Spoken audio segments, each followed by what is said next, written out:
Hi friends, జుట్టు సమస్యతో బాధపడుతున్నారా? ఈ రోజుల్లో జుట్టు రాలిపోవడం అనేది చాలా కామన్ అయిపోయిందండి. ఇంకెందుకు ఆలస్యం, ముద్దమందారాలు ఉన్నాయి కదండీ! మన కోసం చాలా బెనిఫిట్స్ ఉన్నాయండోయ్ ముద్దమందారంతో.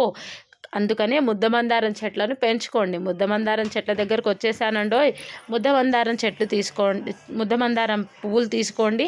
అలాగే రెక్కమందారం కూడా తీసుకోవచ్చండోయ్. ముద్దమందారం అనే కాదు, కొంచెం థిక్నెస్ ఎక్కువ ఉంటుంది. ముద్దమందారం పువ్వు ఒక్క పూసిన థిక్నెస్ ఎక్కువ ఉంటుంది. నా దగ్గర అయితే 2 చెట్లు ఉన్నాయండి. 2 కోసేసుకున్నాను. నెక్స్ట్ కలబంద దగ్గరకు వచ్చేసానండి. కలబంద కూడా ఫ్రెష్గా ఉందండి. కనీసం చెట్లు పెంచని వాళ్ళు మన హెయిర్ కోసం, మన స్కిన్ కోసమైనా చెట్లని పెంచండి. ఎందుకంటే అవి మనల్ని కాపాడడానికే ఉంటాయి. కొన్ని నీళ్ళు పోసి పెంచితే అవి మనల్ని చాలా కాపాడుతాయండోయ్. ఎన్నో సమస్యలు తీరుతాయి చెట్ల వల్ల. నేనైతే పెంచుతున్నానండోయ్. ఇప్పుడు కలబందని తొక్క తీసేసి వాటిని పీసెస్ కట్ చేసుకోవాలండోయ్. ఎన్ని పూలు అంటే చాలా పూస్తాయండోయ్. ఇవి పెద్దవాళ్ళు, చిన్నవాళ్ళు, ఆడవాళ్ళు, మగవారు అని కాకుండా అందరూ యూస్ చేయొచ్చండి. చిన్నపిల్లలకైతే నాకు తెలిసి ఒక 8 to 10 ఇయర్స్ నుంచి స్టార్ట్ చేస్తే బాగుంటుంది. ఇకపై ఊడకుండా చూసుకుందాము. ఇంతవరకు ఊడినే వదిలేద్దాము. ఇకపై మన హెయిర్ అనేది ఊడకుండా చూసుకుందాం.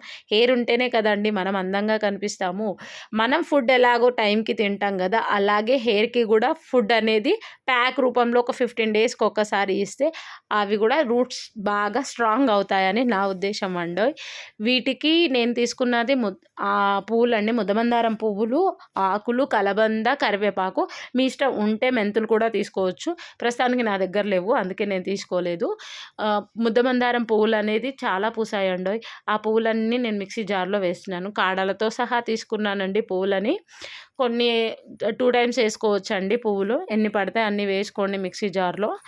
ఆకులు కూడా వేసుకున్నాను. ఆకులు తక్కువ వేసుకోండి. కరివేపాకు రెక్కలను కూడా వేసుకున్నానండోయ్. మరి తర్వాత వచ్చేసి కలబందం పీసెస్గా కట్ చేసుకున్నాం కదా, అవి కూడా వేసేద్దాము. ఎక్కువ కూడా తీసుకోవచ్చండి. మన హెయిర్కి ఎంత పడితే అంత. హెయిర్ చిన్నగా, పెద్దగా, లావుగా, సన్నగా ఉంటుంది కాబట్టి మన హెయిర్కి తగ్గట్టు మనం తీసుకుందాం. క్వాంటిటీ ఏం లేదండోయ్. ఇప్పుడు వాటిని మిక్సీ జార్లో వేసి గ్రైండ్ చేసుకున్నాం. కొంచెం నాకైతే టైట్గా అనిపించింది, లూజ్ చేసి మళ్ళీ వేసుకున్నాను.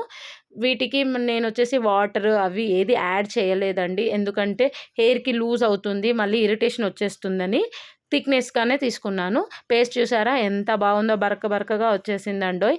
ఇంకొకటి, పేస్ట్ అనేది జిగురు ఉంటుందండి. దీన్ని హెయిర్కి బాగా రూట్స్ దగ్గర అప్లై చేయాలండి. మనకి కింద రూట్స్ దగ్గర అప్లై చేసామనుకోండి, హెయిర్ అనేది స్ట్రాంగ్ అవుతుంది. ఇది పెద్దవాళ్ళు, చిన్నవాళ్ళు అందరూ పెట్టుకోవచ్చు చెప్పాను కదా. కొంచెం లూజ్ ఎక్కువ అయితే పిల్లలు ఇరిటేషన్ అవుతారు కాబట్టి టైట్గా పెట్టేసుకోవాలి. హెయిర్కి నేను కూడా పెట్టేసుకున్నాను చూడండి. మీకు నేను చెప్పిన విధానం కానీ పెట్టుకున్నది నచ్చితే లైక్ అండ్ సబ్స్క్రైబ్ చేయండి. Thank you.